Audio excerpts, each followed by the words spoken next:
Donc le SNU, vous savez tous ce que c'est. S'adresse aux jeunes volontaires de 15 à 17 ans, avec des séjours de cohésion. Bref, globalement, Macron, il est à la ramasse sur ce truc qu'il a voulu mettre en place, imposer. Il est même obligé de payer des influenceurs à 30 000 € la séance pour pouvoir essayer de capter les jeunes, l'intention des jeunes pour pouvoir faire ce truc-là. Ce truc qui est inutile, hein, en fond. Hein. C'est un programme pseudo-militaire à peine caché. Levé 6h30 avec levé des drapeaux auxquels assisteront les jeunes en uniforme. Car c'est bien connu, l'uniforme émancipe. Au garde à vous. Couché 22h30. Portable confisqué, sauf sur un temps de fin de journée. Donc vous voyez déjà l'émancipation des jeunes que peut procurer ce SNU. Ce qui est important, c'est que l'inutilité de ce dispositif, mais il a aussi un coût, ce dispositif SNU. C'est environ entre 2100 et 2300 € par élève pour un stage de 2 semaines. Alors qu'une année scolaire en lycée ou en collège coûte 8400 € pour 36 semaines. Donc vous voyez, on veut mettre l'argent public, le gouvernement Macron et Borne, pas dans l'éducation nationale, pas dans l'éducation des jeunes, pas dans l'émancipation des jeunes, pas dans la citoyenneté des jeunes, mais dans les gardes à vous, les levées militaires et tout le tremblement. Donc c'est clair que c'est une régression confirmée, dérive glissante vers le patriotisme et la glorification des valeurs de la République au profit de l'armée. Les jeunes, on n'a pas besoin de ça, la population n'a pas besoin de ça. Donc l'armée n'a pas vocation à émanciper les jeunes, mais l'éducation nationale et l'éducation populaire, oui. Donc nous, la CGT, on s'est inscrit dans le collectif 21 contre le SNU 21. On voit bien que Macron et ses sbires, le préfet de Côte d'Or, sont dans une fragilité maximale pour avoir changé le lieu de cette fameuse caravane du SNU Tour et de la mettre à Beaune hier soir en catastrophe pour aujourd'hui sur le parking du Palais des Congrès. Nous, il y a des camarades qui ont été voir ce matin. C'est une vingtaine de personnes, dont la police nationale. Donc ils ont peut-être aussi besoin d'émancipation citoyenne, on ne sait pas pourquoi ils sont là-bas, mais en tout cas, il y a bien un problème dans la Macronie. Donc voilà, nous on tient à réaffirmer la CGT, syndicat de lutte de classe et de masse, notre opposition farouche au SNU. Donc on laisse la parole aux camarades suivants. Voilà, j'ai voulu être bref, mais vous voyez, on compte la difficulté par rapport au SNU et ce que veut mettre Macron en place.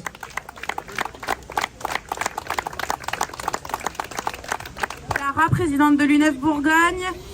Évidemment, les syndicats étudiants, on trouve le SNU inacceptable pour toutes les raisons qui ont été évoquées. En effet, on n'émancipe pas la jeunesse avec des uniformes, on n'émancipe pas la jeunesse avec des militaires, on ne fait pas de l'éducation populaire avec ce genre de dispositif. C'est absolument inacceptable, mais c'est dans la droite lignée autoritaire de Macron et de sa volonté de mise au pas de la population et de la jeunesse en premier.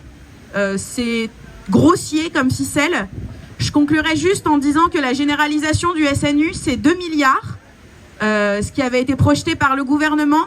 La généralisation du repas à 1 € pour tous les étudiants et étudiantes, pas seulement les boursiers comme c'est actuellement, c'est 80 millions par an.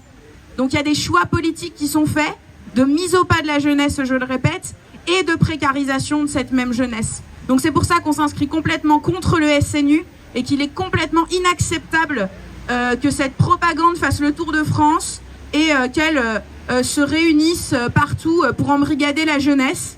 Et on peut que se féliciter du ridicule de cette tournée nationale qui se délocalise systématiquement à 40 km des lieux prévus initiaux. Donc voilà, et on vous remercie pour votre présence en tant que syndicat étudiant. Le SNU que le gouvernement veut rendre obligatoire selon une montée en charge progressive, après acceptation de territoires de plus en plus nombreux, est un dispositif coûteux qui ne remplit aucun objectif légitime en termes de défense, d'éducation, d'insertion, de cohésion sociale et de solidarité, tout en réduisant les moyens de l'école publique. L'organisation de ce SNU repose ainsi sur un énorme gaspillage d'argent public. 12 jours de SNU correspondent à 3 mois d'école. Porté par les ministères des Armées et de l'Éducation nationale, C'est une opération étatique de soumission de la jeunesse avec un engagement forcé à visée militaire, sans possibilité d'objection de conscience, à l'encontre d'un projet émancipateur d'éducation concrétisant les valeurs de la République. Avec le SNU, chaque année, 800 000 jeunes seront exploités, précarisés, sans aucun des droits dont bénéficient les travailleurs et travailleuses pour des durées variables. Ils et elles seront très vivement encouragés à poursuivre leur engagement volontaire par un service civique dans les mêmes conditions de précarité. Derrière un affichage d'éducation populaire, mais avec un encadrement militaire, le risque est grand d'un fichage généralisé des jeunes de 16 à 25 ans réalisé à l'occasion du SNU. Il pourrait constituer les bases d'une armée de réserve. Or, même les militaires ne souhaitent pas revenir à une armée civile dont les jeunes constitueraient une variable d'ajustement. Nous demandons l'abandon de ce dispositif aux antipodes des valeurs d'émancipation que nous portons. Nous avons une autre ambition pour la jeunesse, dont les conditions d'études et de vie se sont considérablement dégradées. Dès lors, nous demandons que les moyens dédiés à ce dispositif SNU soient au service d'un système éducatif émancipateur et pour une politique de jeunesse ambitieuse en lien avec le soutien aux structures d'éducation populaire.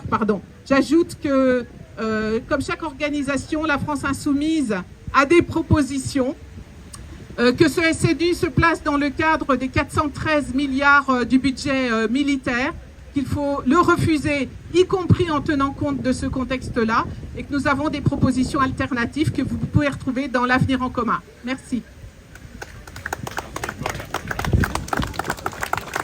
Qui est président totalement isolé et seul dans son monde, voulu par une secrétaire d'État auprès du ministre des Armées chargé de la jeunesse, de vouloir mettre la jeunesse au pas. Pourquoi? Parce que la jeunesse perdrait ses valeurs morales. Bon, la jeunesse ne s'engagerait plus. Après, le fait qu'il y ait autant de syndicats étudiants et le fait que les syndicats étudiants n'aient jamais été aussi forts montre bien qu'ils se trompent. Derrière aussi, on n'oublie pas que le SNU, c'est la militarisation de la jeunesse. C'est une volonté de la mettre au pas, de la soumettre, de l'empêcher d'être capable de penser par elle-même, de l'empêcher de s'émanciper. Et derrière, c'est au moins 2 milliards par an. Alors, il faut quand même qu'on note le positif. On a réussi à empêcher, par les mobilisations, notamment pendant la réforme des retraites et de la jeunesse, la généralisation. Bon, c'est déjà une chose. Mais c'est pas suffisant. C'est pas suffisant parce que ce machin-là, faut que ça vire, faut que ça dégage. Ça coûte 2 milliards, ça coûte beaucoup trop cher. Ça pourrait financer 22 fois le repas à 1 euro pour tous et toutes. Faut bien l'avoir en tête, 22 fois. C'est pas rien, hein. Ça permettrait de sortir tous les étudiants de précarité. Bon. Et au passage, évidemment, on soumet la jeunesse. On leur dit, faut penser comme ça, faut faire ci, faut faire ça. Bah évidemment, on est contre. C'est n'importe quoi. C'est une dinguerie, c'est une connerie. Et il s'agit maintenant, après avoir empêché sa généralisation, de l'empêcher tout court. Donc continuer les rassemblements pour être là. La preuve, ils ont peur, hein, ils décalent à 40 bornes. Il faut aussi arriver à terme à le faire juste supprimer. Juste pour ça. Et donc on est là aux côtés de tous les syndicats, de toutes les associations pour réclamer ça, la suppression du SNU et l'économisation des 2 milliards par an.